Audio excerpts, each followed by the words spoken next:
Halo, assalamualaikum warahmatullahi wabarakatuh. Salam kicauannya. Nah, kali ini saya akan menjelaskan beberapa faktor burung murai batu yang masih tidak kunjung bertelur atau ada kendala dalam bertelur. Nah, yang kita harapkan ialah burung murai batu itu bertelurnya bisa lancar dan bisa sampai menetas, habis itu kita bisa panen. Nah, mungkin teman-teman juga ada yang tahu atau masih belum tahu faktor yang mempengaruhi si beti atau si jantannya itu masih tidak ingin bertelur atau masih belum bisa bertelur atau zong bisa dikatakan dalam bertelur. Nah, hal yang pertama akan saya jelaskan ialah mungkin umur masih belum matang atau masih belum siap untuk bertelur. Nah, burung murai batu itu sendiri minimal umur dalam bertelur ialah sudah pastolan dikala umur 8 bulan atau 9 bulan ya. Kalau di bawah itu masih belum cukup umur, jadi udah pergantian dari bulu trotol ke bulu jadi murai, yaitu oranye sama hitam yang kita tahu secara umum. Nah, burung itu di kala masih umur 8 bulan atau 9 bulan itu masih rawan dalam bertelur. Jadi kandungan dalam burung si beti itu masih belum terbiasa atau masih belum siap dan masih belum matang. Jadi itu masih rawan.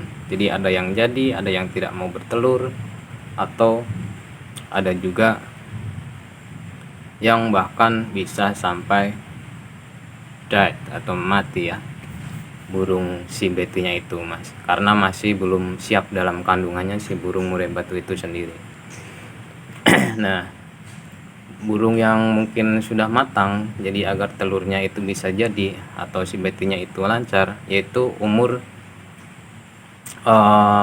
si jantannya itu harus lebih tua daripada si burung betinya itu. Jadi mungkin yang sangat matang ialah burung murai batu yang jantan di kala umur 3 tahun itu udah siap sekali dalam bertelur.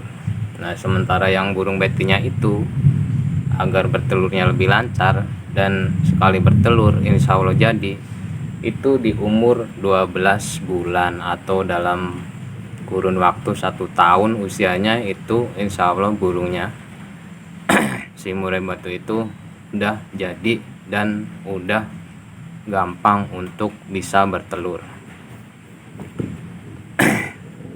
Nah, itu faktor yang nomor 1.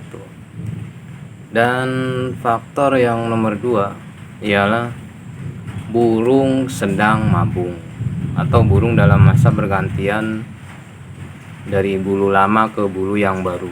Jadi burung yang sedang mabung itu jangan kita biarkan di satu kandang berdua, jadi harus dipisahkan. Jadi burung yang mabung itu harus kita pisahkan karena dia agar bisa memaksimalkan pergantian bulunya itu agar tidak terganggu oleh burung yang lain. Jadi harus kita pisahkan dan perawatan itu lebih ekstra dan membutuhkan beberapa waktu yang lama lagi, mungkin di antara 3 bulan itu udah siap lagi. Dan jangan langsung dimasukkan, seumpama udah pergantian bulu itu udah mabung itu jangan langsung dimasukkan, tunggu beberapa hari setelah burung itu selesai mabung.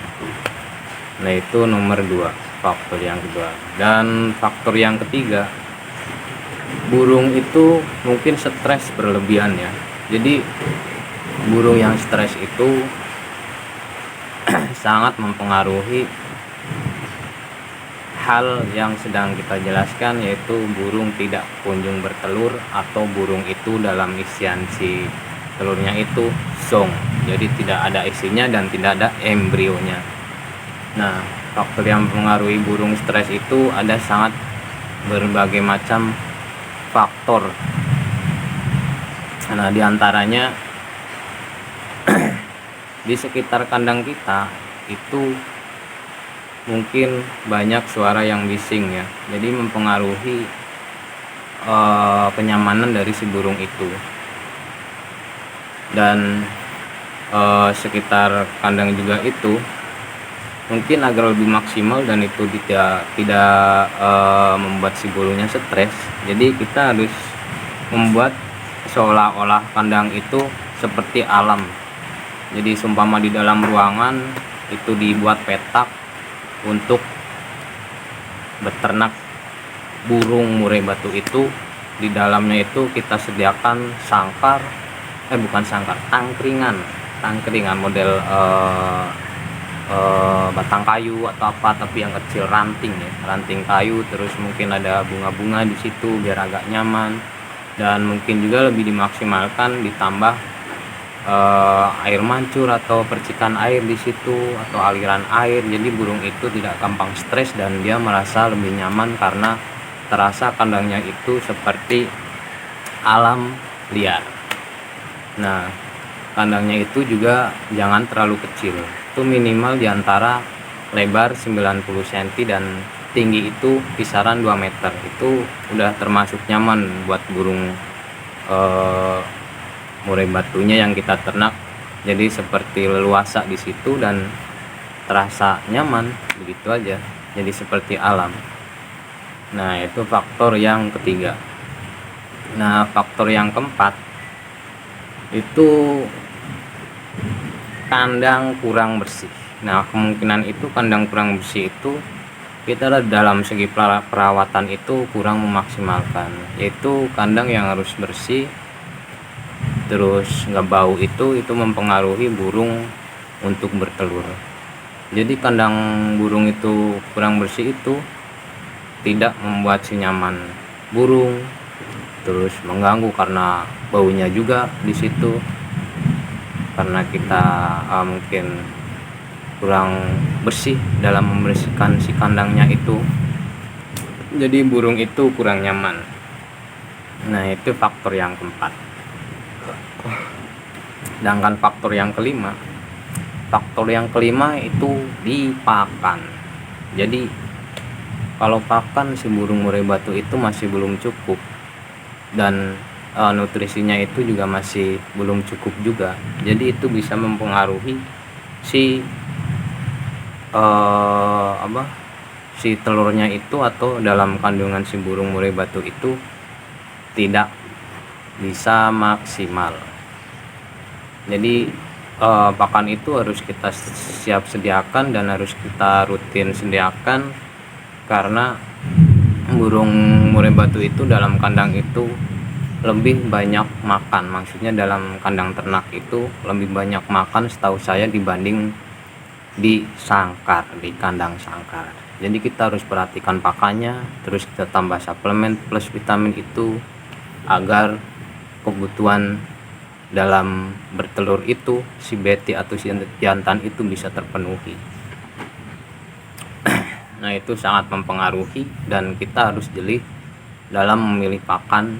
Dan kalau si jangkrik itu harus wajib ya. Jadi kita sediakan jangkrik itu, terus kita sering cek si jangkrik. Kadang kalau dalam sangkar ternak itu jangkrik itu yang kadang sering kita tidak tahu, tiba-tiba habis, tiba-tiba kosong wadah tempat jangkriknya itu. Terus itu juga membuat si burung itu agak kurang nyaman karena pakannya juga. Nah, mungkin itu yang saya jelaskan, dan secara singkat kendala-kendala atau faktor yang mempengaruhi burung murai batu itu tidak kunjung bertelur. Oke, terima kasih telah menyaksikan atau menonton video saya dari awal sampai akhir. Salam kicauannya. Assalamualaikum warahmatullahi wabarakatuh.